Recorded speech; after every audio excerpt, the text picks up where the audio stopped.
This is Clay's Daily Journal for Tuesday, November 27, 2018.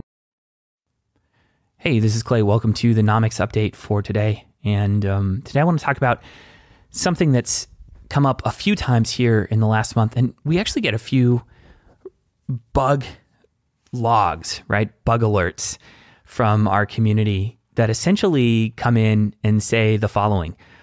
CoinMarketCap is showing this number and you're showing a different number. You have a bug, right? And so this might be related to the all-time high of a crypto asset.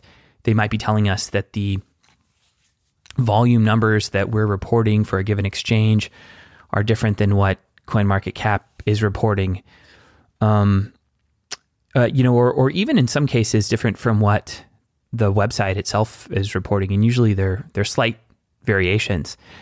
But I just find it so interesting that CoinMarketCap has gotten to a position in the industry where literally if there's a discrepancy between our numbers or someone else's numbers and their numbers, that it's considered to be a bug.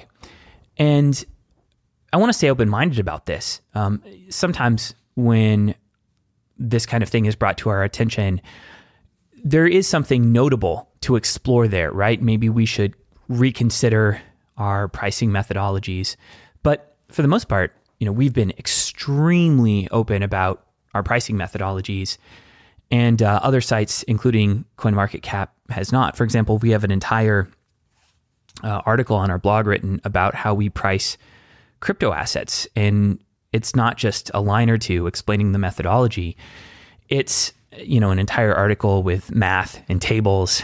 I think it's about 750 words long. We explore different use cases and how we might calculate the price of a crypto asset in those cases.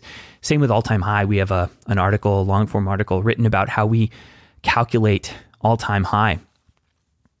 And when this kind of request comes in from one of our API customers, one of our paying API customers, I'll essentially tell them, here's how we calculate the methodology.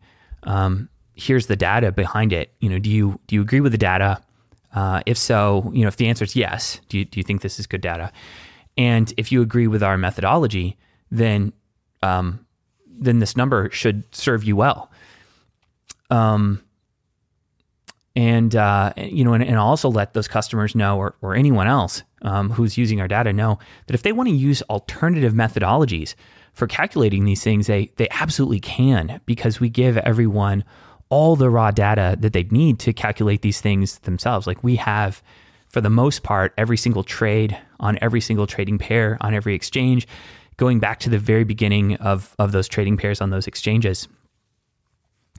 So, So I just think it's really interesting. I think it's worth noting, though, that there's a lot of different ways to calculate all-time high. There's a lot of different ways to calculate candles. I'll give you an example with Binance. Someone, one of our customers, really astute person, came to us and they weren't reporting this as a bug. But they essentially said, hey, CoinMarketCap is showing this volume number for Binance and you're showing a different number. Why is that?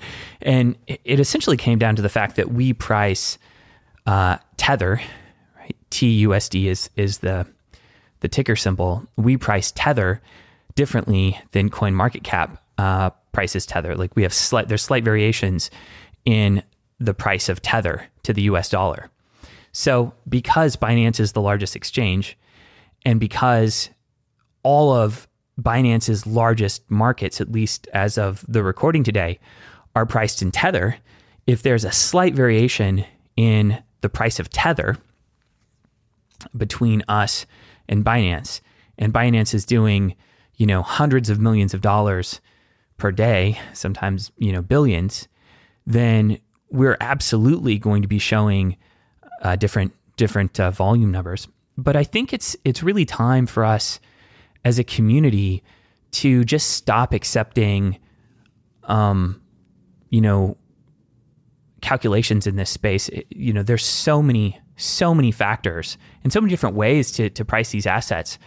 And I think it's important to move from a conversation of is this number right? Is this number wrong? You guys are showing different things, to a conversation about methodologies and, the very best ways to calculate some of these metrics. And that's a conversation that we're very open and willing to have.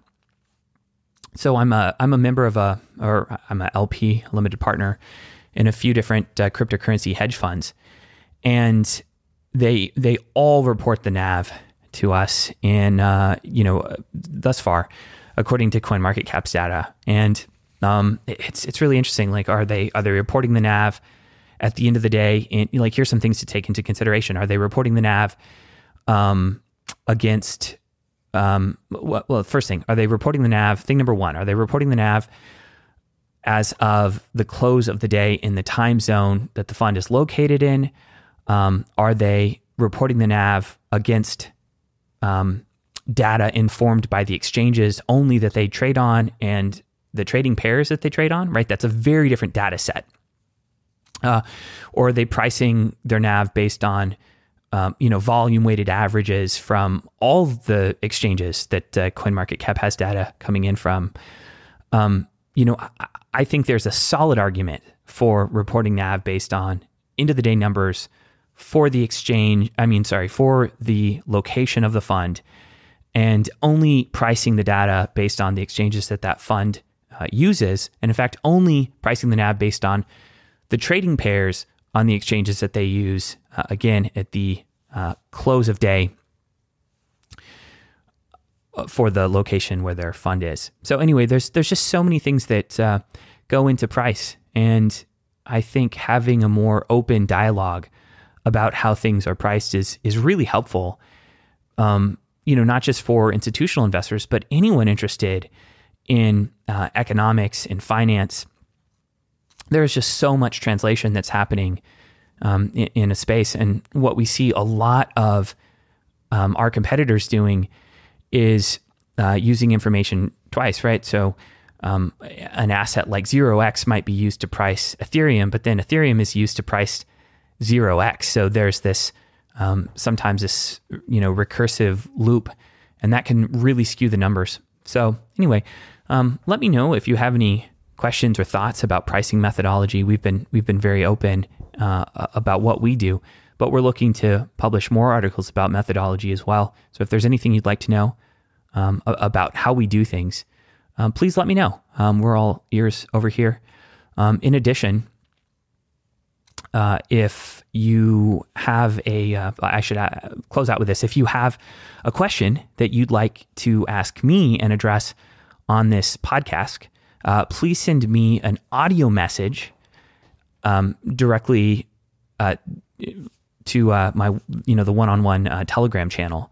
So you can find me at claytelegram.com. If you go to claytelegram.com, I can't promise that I'll always respond, but if you leave me an audio message in the form of a question there, I'll try and answer it on the Nomics update. Anyway, I hope you've enjoyed my audio journal for today. I'm going to continue doing these. It sounds like they are being pretty well received, but it's all very new at the moment. But just want to give you more insight into how we do things, how we think, in the spirit of being a transparent and open company.